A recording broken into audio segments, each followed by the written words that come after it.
Game Freak has received a lot of backlash over Pokemon Sword and Shield in the past months, from fans dissatisfied with the lack of a national dex, to fans comparing the animations and texture quality to a Nintendo 64 game. Many people are upset, mad, or just disappointed. So I'm going to look into the economics of this and calculate how much would it cost Game Freak to include the National Pokedex. So this figure won't be 100% accurate, as game development isn't something that goes smoothly. Also, we are assuming they are reusing the Generation 6 and 7 models, as they created the models to be future-proof. We are also going to include Mega Evolutions, as many players aren't happy with their exclusion. So, how do we go about calculating this? Well, we can't really calculate how valuable an animation is. Instead, we will need to figure out the time to animate a model and append it to the game, plus how many people will be making them. So firstly, we need to figure out how long it takes to animate a model. We don't need to factor walking animations, as they already exist, and I shall not be including the new Galar region Pokemon. So, we need an animation for when a Pokemon comes out of a Pokeball. For example, Machoke flexing muscles.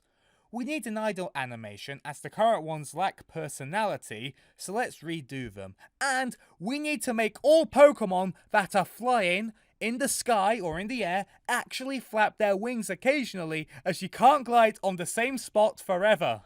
Sorry. It just triggers me a tiny bit. Yeah. We need a getting hit animation and a fating animation. Yes, these exist, but they lack personality. And we need these to be at least on par with a 2006 or 2007 Wii game. We also need an idle fidget animation like Snorlax scratching its lazy ass. I'm also going to add a Pokemon hitting itself and a confused idle animation because I can. Lastly, and here comes the harder part, move animations. Some of these will include Pokemon walking up to an enemy before the animation is executed. This is probably where Game Freak are themselves. There are currently 807 different species of Pokemon, excluding the Meltan line, other forms, and Megas. Including all of those would bring us to a total of 902. So we multiply 902 by 7, which is 6,314 different animations. That alone may seem large, but we have yet to look at moves. So, how many moves does the average Pokemon learn? Well, some like Magikarp can't learn many, and some like Smeargle can in theory learn anything. Luckily, a user on PokemonDB.net who goes by the name of Pokemaster actually did the number crunching. There will be a link to his work in the description. Basically, there are two methods. One is just calculating every move combination and calculating an average, and the other method, called the Pursuit method, counts moves Pokemon can only learn in Ultra Sun and Ultra Moon. We shall be using the first method. So, there are 61,249 different move combinations across 843 Pokemon. This calculation excludes alternative forms, many being Megas. We don't need to include other forms, as most alternative forms have the same movesets as their original forms. So, we can do 61,249 and divided by 843 to get 72.656. We round this up to 73, and thus the average Pokemon can learn 73 moves. Is this figure fully accurate?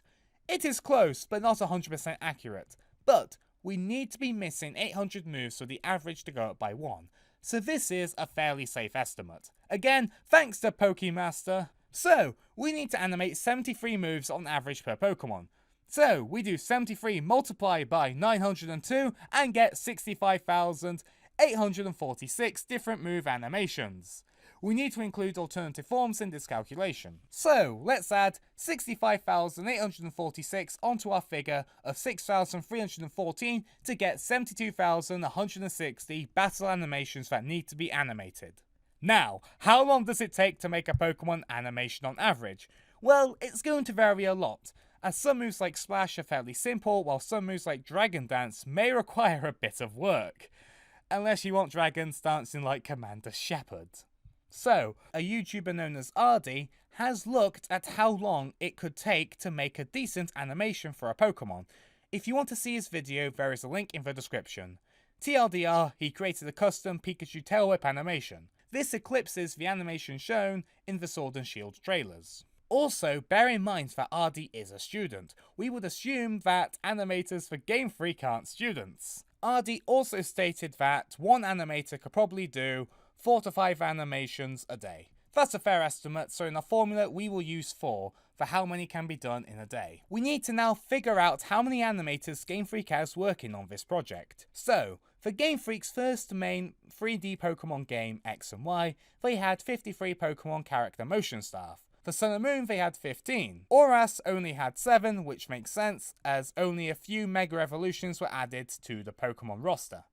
Since in our calculation we are factoring in new animations for everything aside from walking, it is safe to say Game Freak would have to allocate more than 15 Pokemon animators.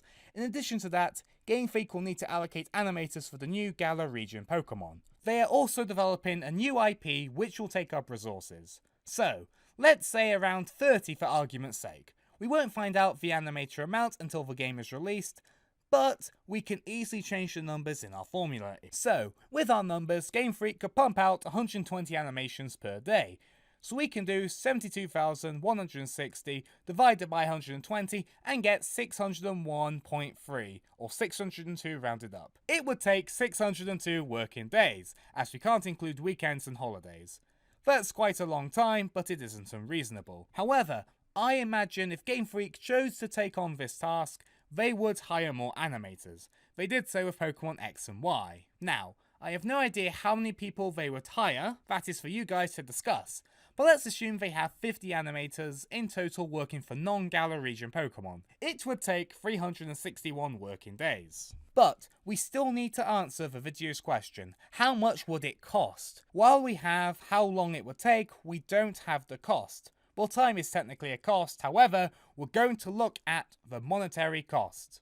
Now, we need to calculate how much Game Freak animators are paid on average. We are using an average as there are many factors that factor in to how much someone is paid, like experience, age, hours worked, time worked at the business, education and performance. So, let's look at some salaries on Glassdoor and finish up this video.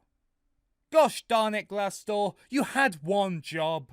Well, at least there is one review. This is worse than EA reviews on this site. That review described the salary as poor, which doesn't help us at all, as the term poor is highly subjective. I'm curious how they would respond to the workload of providing higher quality animations to all Pokemon. If by the off chance you're watching this, let me know in the comments.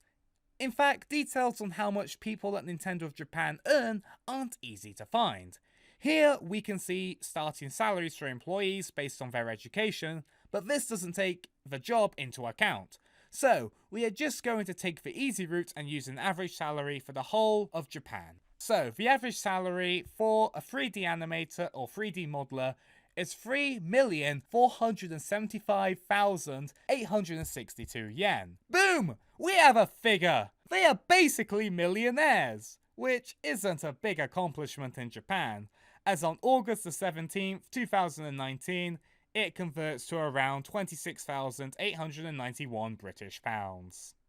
I have to be precise with the date, as the British pound is like a frickin' roller coaster right now, and a lot could happen between writing this and actually editing this. Procrastination and my trip to Spain. Now, we need to calculate how many animators an employee can produce in 1 year. We won't be including overtime or illegal hours in this calculation, so, according to Japanese law, 8 hours a day is the maximum work time and weekly hours can't exceed 40 hours. Let's assume Game Freak is following their parent company Nintendo in doing 40-hour weeks. Great! So we can just multiply how many animators can be made in a week by 52, right? Well, it isn't that simple. Japanese people do get time off work. So workers can get up to 20 days of paid work a year, and sometimes workers can also get time off during public holidays. We will assume workers get public holidays off. Sadly, the number of public holidays can change somewhat frequently, as there are 16 in 2019. we shall assume this number for our calculation. Now we subtract weekends, mandatory holidays, and public holidays, which brings us to a total of 225 days an employee will work a year.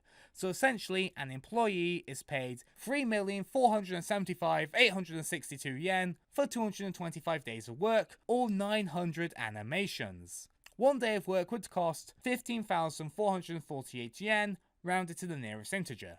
Now, we multiply this number by 361, and we have to pay each employee 5,576,728 yen to animate the whole National Pokedex. Now, we just multiply this number by 50 and get 278,836,400 yen.